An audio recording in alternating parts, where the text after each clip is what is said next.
Assalamualaikum warahmatullahi wabarakatuh. Saya Ntiza, perwakilan dari kelompok 5. Kami di sini akan mempresentasikan mengenai fungsi audit internal dan piagam audit internal.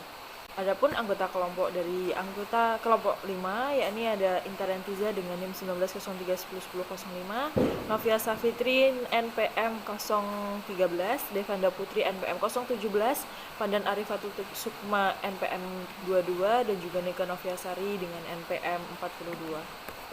Di sini saya akan menjelaskan mengenai Satuan Audit Internal.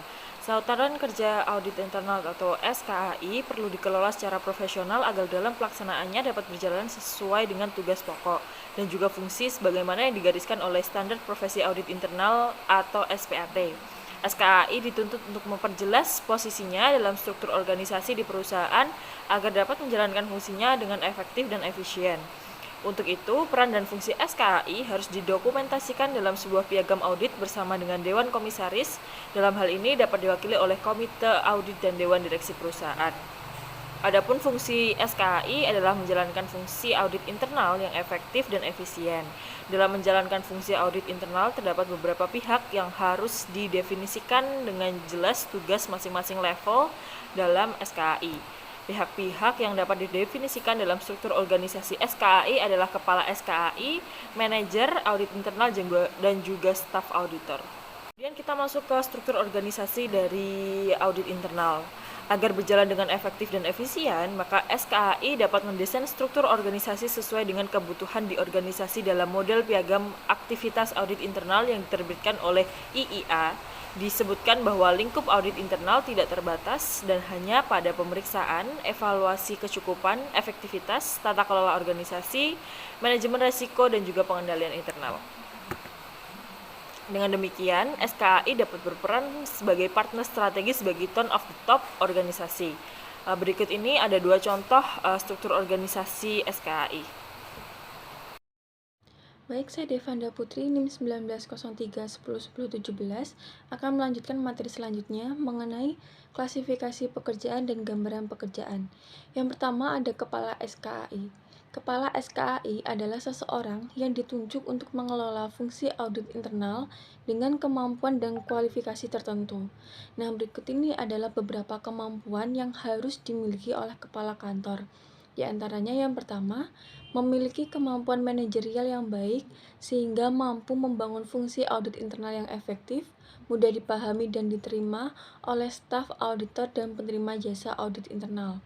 Yang kedua, memiliki kemampuan berkomunikasi terutama untuk berkomunikasi dengan komite audit dan semua pejabat pada tiap level manajemen organisasi. Yang ketiga, menyediakan layanan asuransi dan memberikan layanan konsultasi bagi organisasi dengan jelas. Yang keempat, memiliki pengetahuan yang baik pada semua aspek, baik operasional maupun non-operasional, misalnya tata kelola organisasi, akuntansi, teknologi, dan masalah regulasi. Yang kelima, memahami standar 2A yang terbaru sehingga dapat menerapkannya pada seluruh aspek aktivitas audit internal. Yang keenam, memahami proses penilaian risiko mereka, dituntut untuk mengerti operasional perusahaan dan juga harus memikirkan operasional dalam proses inti. Nah, untuk menempati posisi kepala SKAI tentunya ada beberapa kualifikasi yang harus terpenuhi. Di antaranya, yang pertama, setidaknya memiliki gelar sarjana S1 dan memiliki pengalaman sekitar 10 sampai dengan 15 tahun sebagai auditor internal dan auditor eksternal. Yang kedua, memiliki sertifikasi setidaknya 1 sertifikasi. Yang ketiga, pengalaman dengan audit keuangan, audit operasional, dan juga audit manajemen. Yang keempat, pengalaman di bidang operasional perusahaan.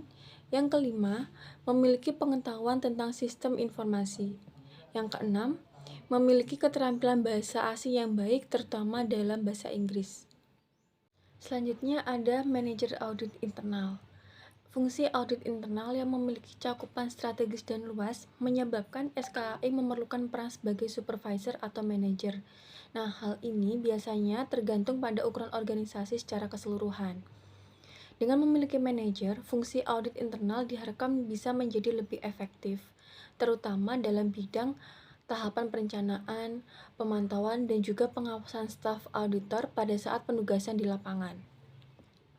Fungsi manajer di SKAI dapat diterapkan dengan pendekatan fungsi, misalnya manajer bidang audit dan manajer bidang konsultasi atau bentuk yang lain, misalnya manajer audit keuangan, manajer audit kinerja, dan juga manajer audit sistem informasi.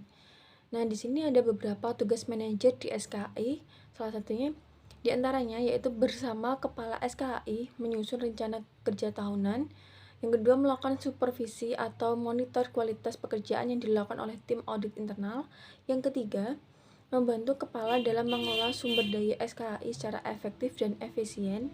Yang keempat, memberikan masukan mengenai pembangunan audit internal agar sesuai dengan pengembangan SPAI. Dan yang terakhir, mengelola program pendidikan pelatihan staf auditor melalui pelatihan dan mengembangkan sikap auditor yang berintegritas, independen, dan juga profesional. Nah, untuk di posisi manajer bidang SKAI tentunya juga diperlukan kualifikasi tertentu. Di antaranya yang pertama, memiliki gelar S1 akuntansi atau disiplin ilmu yang memenuhi syarat. Yang kedua, memiliki sertifikasi setidaknya 1 sertifikasi. Yang ketiga, berpengalaman dalam operasional organisasi. Yang keempat, berpengalaman dalam kapasitas pengawasan dan kemampuan untuk mengarahkan dan mengembangkan staf. Dan yang terakhir, berpengalaman dengan audit keuangan, operasional, dan juga manajemen. Baik, selanjutnya saya Novia Safitri NIM 1993 akan menjelaskan tentang staf audit internal. Di sini tugas dari staf audit internal tidak hanya mengaudit dari kondisi keuangan, tapi juga melakukan audit kinerja. Oleh karena itu, staf audit internal diisi dari beberapa latar belakang yang berbeda. Untuk tugas dari staf auditor di SKAI adalah sebagai berikut. Yang pertama yaitu menyiapkan atau merevisi program audit untuk mencapai dan melakukan audit internal sesuai dengan program audit yang disetujui. Kemudian tugas yang kedua yaitu mengkaji dan menilai tingkat pengendalian internal yang baik dan menentukan kecukupan terhadap pengendalian. Kemudian yang ketiga adalah melakukan tugas internal yang berhubungan dengan tugas di luar internal atau tugas audit lainnya. Kemudian yaitu yang keempat adalah melakukan kajian dan pengujian untuk memastikan kepatuhan terhadap prosedur dan persyaratan peraturan, serta membuat rekomendasi untuk memperbaiki prosedur yang ada. Kemudian yang kelima yaitu memberikan keterangan dan pelaporan kemungkinan adanya kelemahan pengendalian internal dan pelanggaran ketidakpatuhan pada kebijakan serta prosedur. Kemudian terakhir yaitu menghadiri pertemuan untuk meningkatkan keahlian sebagai auditor yang profesional.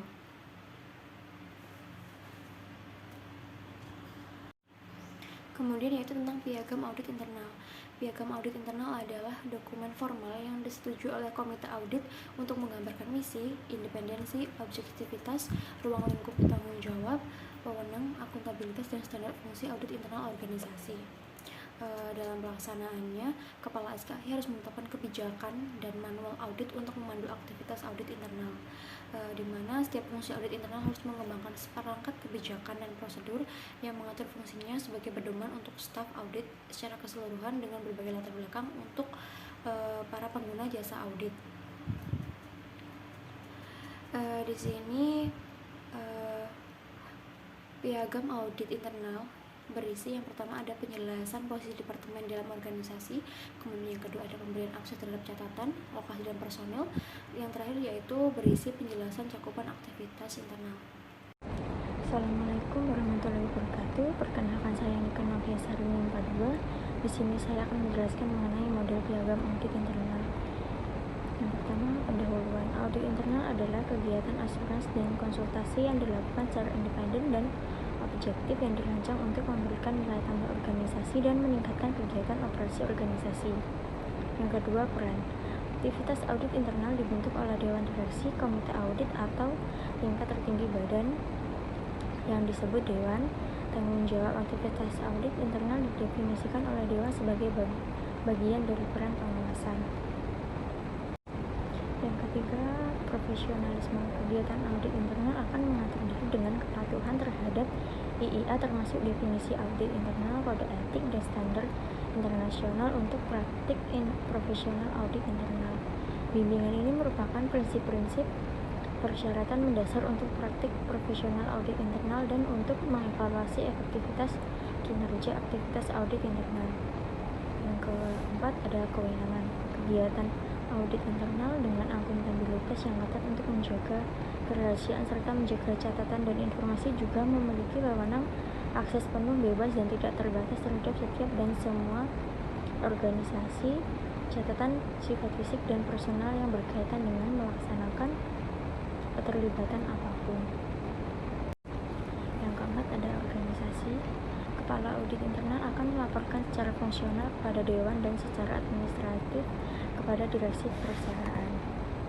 Lalu ada independensi dan objektif. Aktivitas audit internal senantiasa bebas dari campur tangan setiap elemen dalam organisasi, termasuk dalam hal seleksi audit, ruang lingkup, prosedur, frekuensi, waktu, atau melaporkan isi untuk memungkinkan memelihara sikap mental yang independen dan objektif.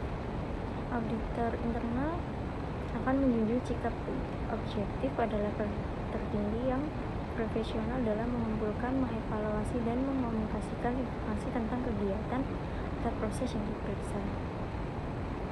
Sekian dari saya, apabila ada salahnya saya mohon maaf. Assalamualaikum warahmatullahi wabarakatuh. Perkenalkan, nama saya Pandan Alibatul Sukma, NIM 22. Di sini saya akan menjelaskan tentang tanggung jawab. Ruang lingkup audit internal meliputi tetapi tidak terbatasi pemeriksaan dan evaluasi atas kecukupan dan efektivitas tata kelola organisasi, manajemen risiko, dan pengendalian internal dalam rangka melaksanakan tanggung jawab yang ditugaskan untuk mencapai tujuan dan sasaran yang dinyatakan organisasi, yang mencangkup yaitu pengevaluasian risk exposure yang berkaitan dengan pencapaian tujuan organisasi yang strategis. 2. Mengevaluasi keandalan dan identitas informasi serta cara yang digunakan untuk mengidentifikasi, mengukur, dan melaporkan informasi tersebut. 3. Mengevaluasi penyediaan sistem untuk memastikan kepatuhan dengan kebijakan-kebijakan, rencana, prosedur hukum, dan peraturan yang dapat memiliki dampak yang signifikan pada organisasi.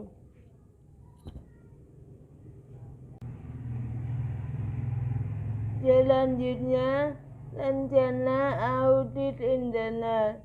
Setidaknya setiap tahun, Kepala SKAI akan menyerahkan perencanaan audit tahunan kepada manajemen senior dan dewan untuk ditinjau dan disetujui. Perencanaan audit internal terdiri dari jadwal kerja serta anggaran dan kebutuhan sumber daya untuk tahun kalender berikutnya. Kepala SKAI akan mengomunikasikan dampak keterbatasan sumber daya dan perubahan intern yang signifikan kepada manajemen senior. Selanjutnya, laporan dan pemantauan. Laporan tertulis akan disiapkan dan diterbitkan oleh Kepala SKAI atau yang ditunjuk setelah akhir pada tiap penugasan audit internal dan akan didistribusikan kepada pihak terkait. Hasil audit internal juga akan dikomunikasikan kepada Dewan. Selanjutnya, jaminan mutu dan program perbaikan. Kegiatan audit internal akan mempertahankan program jaminan kualitas dan perbaikan yang mencakup seluruh aspek kegiatan audit internal.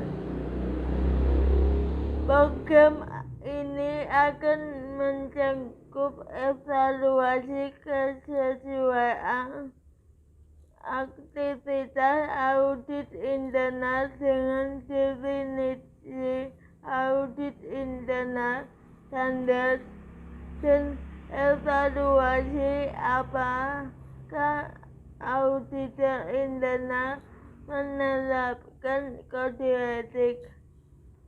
Program ini juga menilai efisiensi dan efektivitas kegiatan audit internal dan mengidentifikasi kesempatan untuk perbaikan. Yang terakhir adalah pihak yang mengesahkan. Piagam audit internal disusun oleh Kepala SKAI dan sebelumnya telah melakukan konsultasi dengan direksi dan komisaris utama atau komite audit. Setelah dikonsultasikan, piagam audit internal ditandatangani oleh Kepala SKAI dan disetujui oleh direksi dan Dewan Komisaris dan atau komite audit. Sekian, terima kasih. Sekian presentasi dari kelompok kami. Apabila ada salah-salah kata, kami mohon maaf yang sebesar-besarnya. Wassalamualaikum warahmatullahi wabarakatuh.